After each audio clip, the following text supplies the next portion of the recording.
इस बीच महेश चौहान जी प्रायश्चित कर रहे हैं भतीजा भाई। अब चाचा स्वागत कर रहे हैं क्या नहीं? पूजा जी नमस्कार। देखिए प्रायश्चित कहाँ किया है उन्होंने तो सिर्फ कहा है भाई कि अपनी गलती मान हुई रहे है। हैं ना, गलती मान रहे हैं बहन के सामने पूजा पत्नी को जी लेकिन उतारकर। गलती मान ली, लेकिन उसके बाद प्रायश्चित भी करना चाहिए। जब आप गलत काम करते हो तो उसके लिए प्रायश्चित तो करना चाहिए, फिर हम विश्वास रखेंगे कि वो गलती मान रहे हैं। अदरवाइज उसको बहुत सारे एंगल हो सकते हैं। पूजा जी अभी आपने बीजेपी से शुरुआत की थी।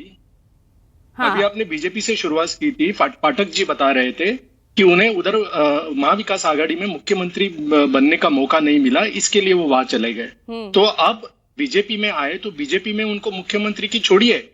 आप देखिए इसका एक एंगल ऐसा भी हो सकता है कि वोटरों को कंफ्यूज करे।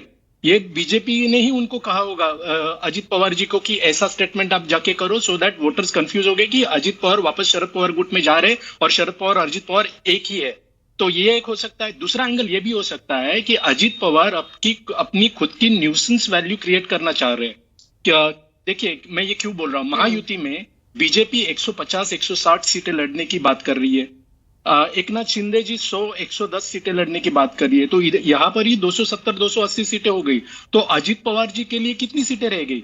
तो उनको पता है कि लोकसभा चुनाव में उनका जो परफॉर्मेंस था वो सबसे बुरा था। ये तीन लेकिन अजित पार्टियों में पवार महायुति से निकल भी जाए तो भी क्या फर्क पड़ने वाला है? ये बात तो आरएसएस भी जता चुका है। पूजा जी आपने एकदम सही कहा कि आरएसएस को या बीजेपी को कुछ फर्क नहीं पड़ेगा, लेकिन अजित पवार जी को फर्क पड़ेगा ना। तो इसलिए अजित पवार जी अभी पूरे सब चीजें ट्राई कर रहे हैं जिससे उनकी न्यूसेंस वैल्यू बनी रहे, उनको ज्यादा से ज्यादा सीट शेयरिंग में मिले। पार्टी के दरवाजे खुले हैं अजित पवार के लिए। देखिए उन्होंने एक गलती मानी है सिर्फ। उन्होंने वो क्या कि मैंने बहन के खिलाफ अपने पत्नी को चुनाव में लड़ाना नहीं चाहिए था, ये गलती मानी है। उन्होंने बहुत सारी गलतियां की है। वो बाकी गलतियों का क्या? उन्होंने देखिए अभी उन्होंने क्या कहा कल कि घर के अंदर राजनीति नहीं आने देनी चाहिए। पूजा जी मैं आपको पूछता हूं, घर के अगर राजनीति नहीं आने देनी चाहिए तो जिस वक्त उन्होंने चाचा के चेहरे पर चुनकर आए हुए 40 विधायक लेके वो बीजेपी से जाके जुड़ गए, उसी वक्त उन्होंने खुद ने घर के खिलाफ राजनीति शुरू की थी। तो जिम्मेदार वो है, वो पहली गलती थी। दूसरी गलती उन्होंने क्या की, जो चाचा का आपकी तरफ से भी तो उनको इंपॉर्टेंस कहां दी गई? जब पार्टी का पुनर्गठन करने की सोच थे शरद पवार तो सुप्रिया सुले, प्रफुल्ल पटेल, उन्हें जिम्मेदारी, उन्हें प्रभारी बनाया जा रहा है। इसी से नाराज हुए थे ना? पूजा जी आप देखिए 4 बार उप मुख्यमंत्री रहे अजित पवार। जब हम सत्ता में नहीं थे तो नेता विपक्ष अजित पवार थे।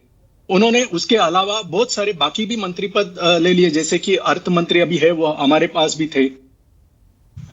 सुप्रिया ताई को एक लोकसभा सांसद का टिकट के अलावा पार्टी ने क्या दिया? आप ये लोग ऐसे कैसे कह सकते हैं कि उनको अवसर नहीं दिए गए? अजित दादा को और सुप्रिया ताई को दिए गए। सुप्रिया ताई को केंद्र में 2004 से 2014 तक जब हमारी सरकार थी, तब सुप्रिया ताई को मंत्री बनाया जा सकता था, लेकिन तभी प्रफुल्ल पटेल जी को मंत्री बनाया गया।